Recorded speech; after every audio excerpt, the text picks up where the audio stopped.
7:14. Roll call. Please let the record show. Supervisor Savavic, Supervisor Cassiola, Flair, Supervisor Egizio, and Supervisor Fisher are in attendance. We have one item on the agenda for right now. That is 084-2018. Consider application 2018-008 of a request for the conditional use approval by Kids College Learning Center for Child Care Service Facility Location 125 Technology Drive, SD Zoning District. Applicant is Morris Howard Enterprises, DBA Kids College Learning, property owner Rich Barcelona. Do I have a motion on the floor? I'll make that motion. With the condition that we talked about? Oh, sorry, with the condition that there's the 6 designated parking spaces for Kids College all day. Good question. Do we want to list them as 6? 6 full-time. Yeah. Okay, sure will. Do I have a second? I'll second that. And a second, Ron Flair.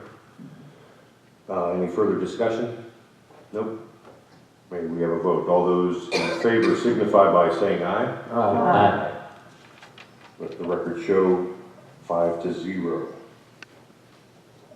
Very well. Okay, Chris, well, good luck to you. Item under old business, the Miners Pavilion. Would someone like to come up and make a presentation?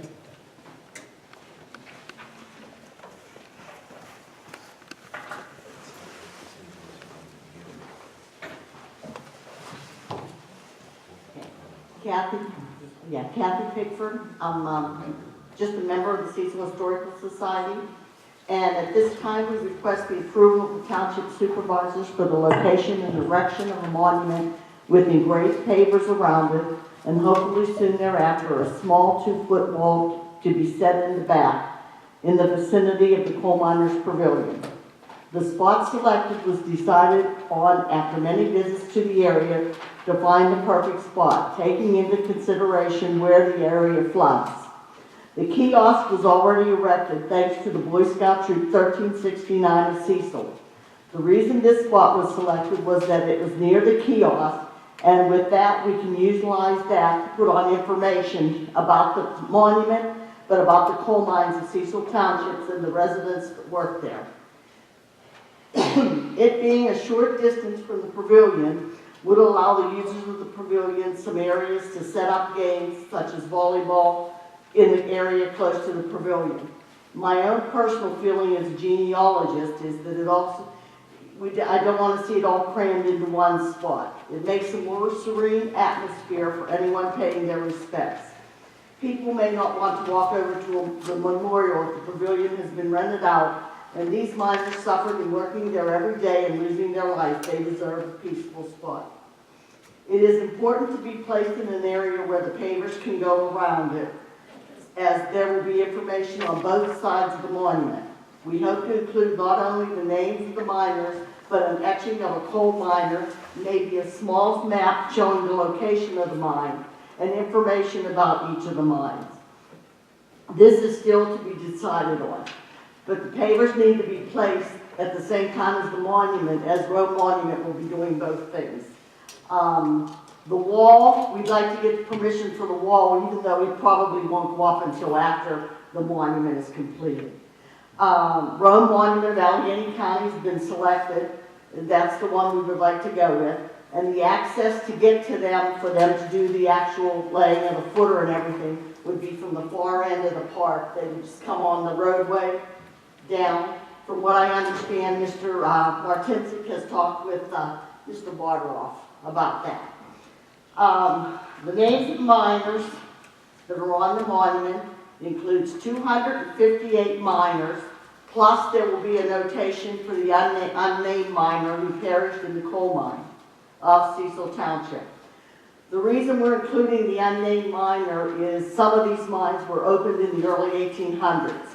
The Pennsylvania archive records start at 1899.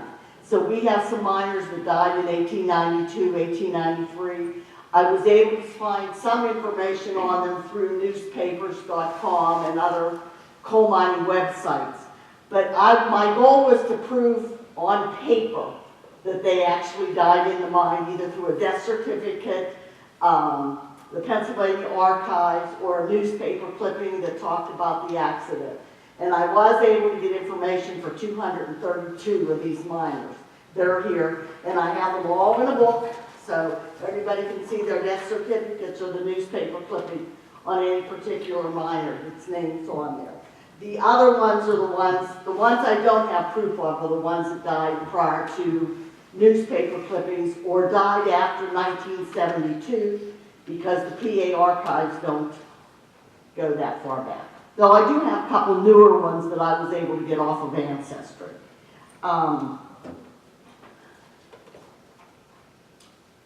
For the last month, I've had copies of this book placed. There's one outside of here, one at Cassiola's Dairy Bar. Ken Marley took one over to Hill Township. Mr. Ergizio was kind enough to take one over through Muse. And it has the names in it so that people could have a chance to look, to see, to make corrections. I've had a few citizens call to, hey, make sure you have my ancestor on there. And I had one correction for a name spelling. And it's just, Cecil Township was built on these coal miners.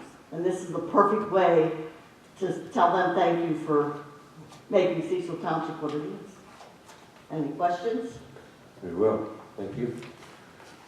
I see a lot of work that went into all that research and all. So the current status is 232 of the 258 that you I have have counted confirmed. But we confirmed. know the 258, I'm pretty confident the names are because those were got from the Pennsylvania Archives, the coal mining. They have a site online where you can go on and it lists all the accidents and deaths within Pennsylvania in the different coal mines, and they're listed separately, each coal mine. They're listed alphabetically during different years, and they go through there. What was the site?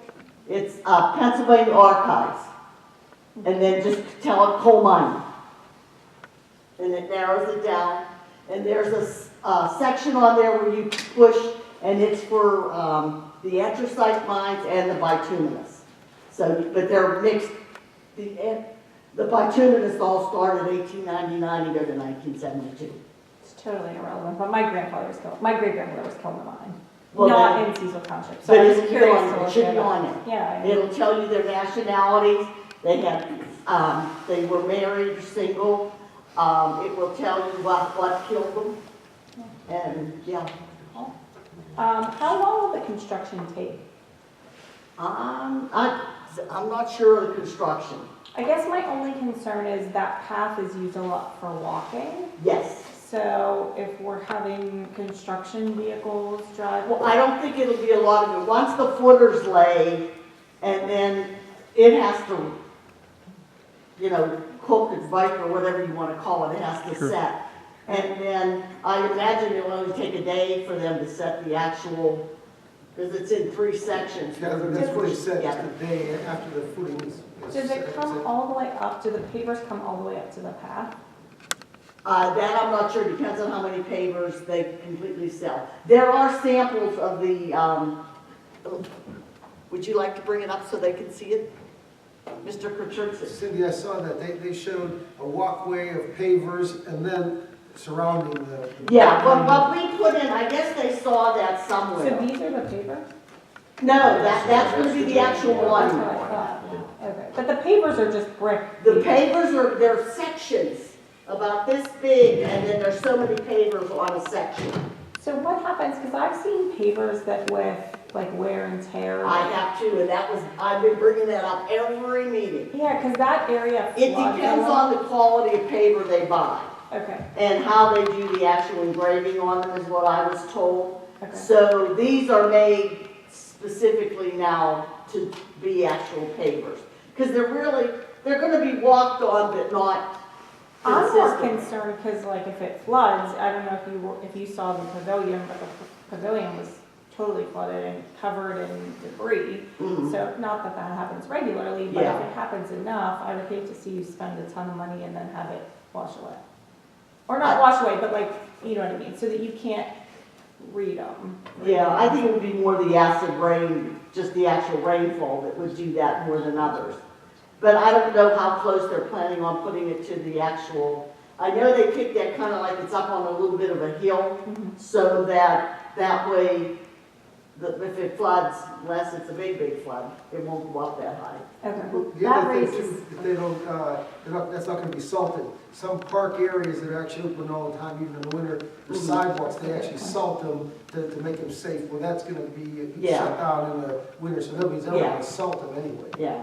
Well, that raises a good question, however, which is, if this is approved and installed, then who maintains this over the years? that was my next question. Yeah, Is it well, actually, the Cecil's monuments, maintenance, the or- monument itself, Rome will come in if we have any problems with the monument itself. From my understanding, after it's completely done, the plan was to give it back to the township or Township Parks and Recreation. Whether that's, I don't know which or whatever. But that's what my impression was. You said Have any Rome, idea if that's different than what I said? I'm not sure. I know that the Rome Monument is going to take care of the cleaning, Yes, as and it all that needs stuff, yes, maintenance. of the actual monument. forever, For how like long? indefinitely? As long as the company exists. Okay, so it's not like we'll take care of it for 5 years or No. 10 years. No. Okay. No. How So often? like a- often, and the white will be sandblasted, or if it gets dirty, it'll paint it.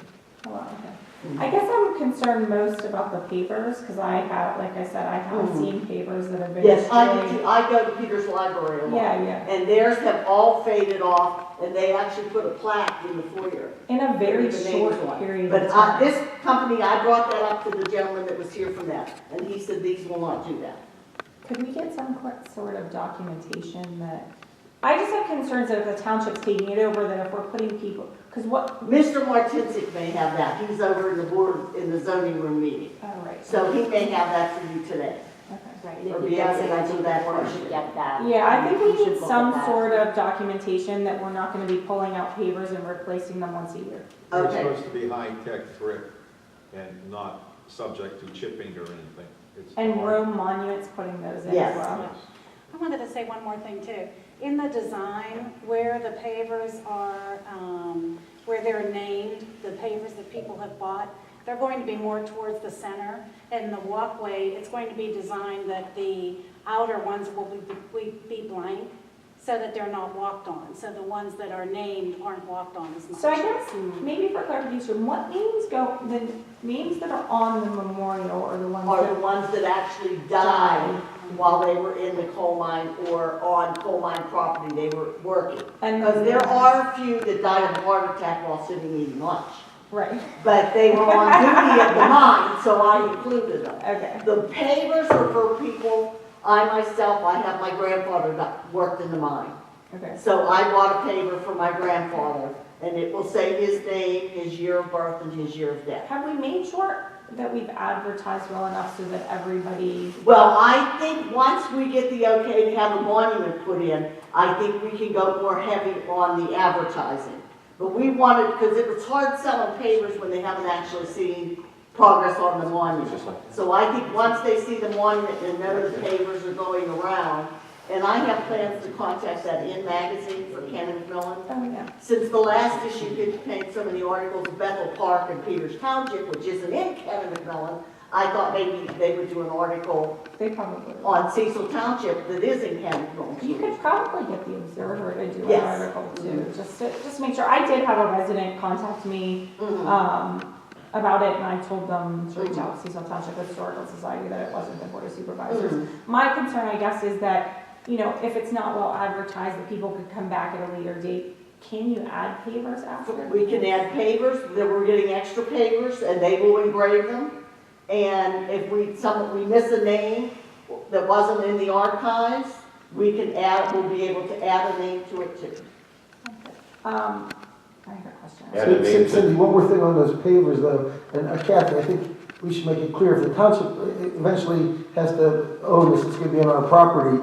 I don't know that we owe guarantee no wear on the stones in perpetuity. I mean, everything wears out, and I think if I bought one and after 20 or 30 or 50 years it's faded, I mean, I don't know that I'd have a beef